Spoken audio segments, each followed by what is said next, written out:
it's you two. Did Miss Navia invite you to come pay your respects to her father? Mm-hmm. We ran into Navia on the streets today, so we just followed her here. I see. Then is there something that I can help you with? Well, it's pretty hard to run into you like this since you're usually super busy. So we figured we could try to ask you a few questions, if that's okay. Please feel free. Though outsiders, you helped us solve one of the greatest mysteries in Fontaine, and it would be my pleasure to return the favor. So, at court, the bad guys referred to that special water as water from the primordial sea, but what is it really? Truthfully, that name is already quite accurate. I can only surmise that Vacher and his ilk only learned of its nature and existence after extensive research. There used to be a special sea on the surface of this planet. The nature of its seawater was rather different from that of the sea we know today. Most of Teyvat's life forms were first born in that special sea. You could say it nurtured much of the life on this planet. Huh. So it really was where everything began. It makes sense to call it primordial then. But today, the primordial sea no longer exists on the planet's surface. What Vacher discovered must have been some kind of special case, or a remnant from a truly ancient age. Huh. So that's how it is. Oh, you really know everything, Monsieur Neuvillette. But if that's the case, then why would people, at least people from Fontaine, dissolve in that kind of water?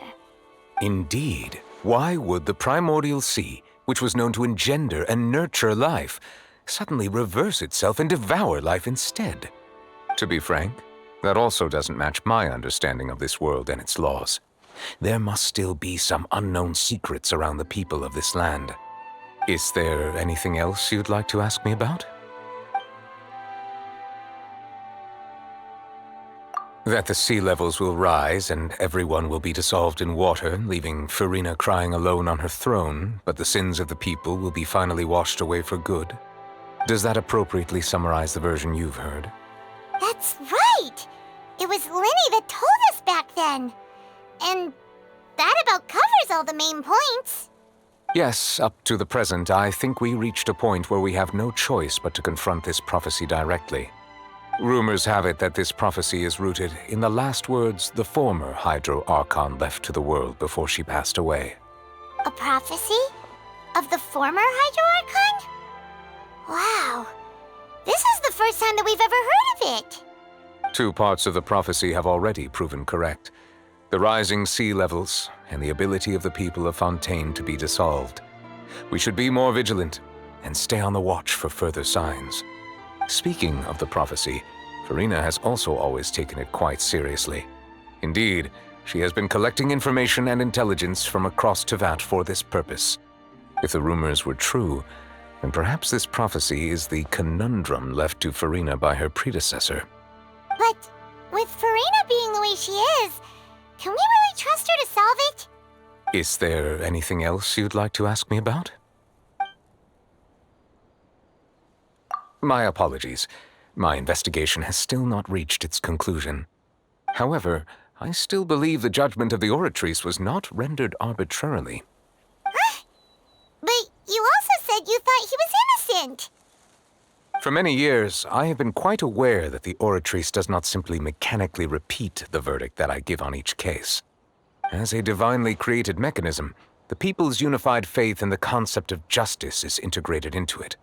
Not only can it produce the incredible power of indemnitium, but it likely also possesses other traits, such as self-awareness. Which is all to say, I have been prepared for a situation like this for a long time. Huh. So when Linny told us that he heard a human voice from the room where the Oratrice's core is stored... I was not aware such a thing had occurred. Perhaps that could serve to prove my conjecture. I will add that to the list of items to investigate. In any case, I am inclined to believe that the Oratrice does have a methodology all its own. We just do not have enough information. Based on Farina's reaction, I doubt even she had any idea what was going on. She managed to bluff her way through it, though, with Their time-tested twin tricks of bravado and drama. While we do intend to get to the bottom of this, for now, we regret to say that the Fatui Harbinger will just have to bide his time in the fortress of Meripede. If we did incorrectly convict him of crimes he did not commit, we will most certainly compensate him to the fullest extent allowed by the law. If you ask Paimon, the only compensation he'll want is a no-holds-barred fight with you. Is there anything else you'd like to ask me about? Your sibling, another blonde-haired traveler. I'm sorry, but I've never seen anyone who matches that description. If she ever stepped foot in Fontaine, I'm sure she followed our laws to the letter and had no reason to appear on the stage of the opera Epiclese. Is there anything else you'd like to ask me about? Very well. It was my honor to provide you with what answers I could. I very much enjoyed conversing with you. It will soon be time for me to leave this blissful tranquility behind and return to Palais Memornia. You really are super busy, Monsieur Neuvillette. Paimon thought you only came here to pay your respects today because you had the day off. Crime and villainy do not have the day off, and so justice must work around the clock as well. This is merely the nature of a justice's work. All right. You've got a point. Huh? Paimon just noticed that the rain has stopped.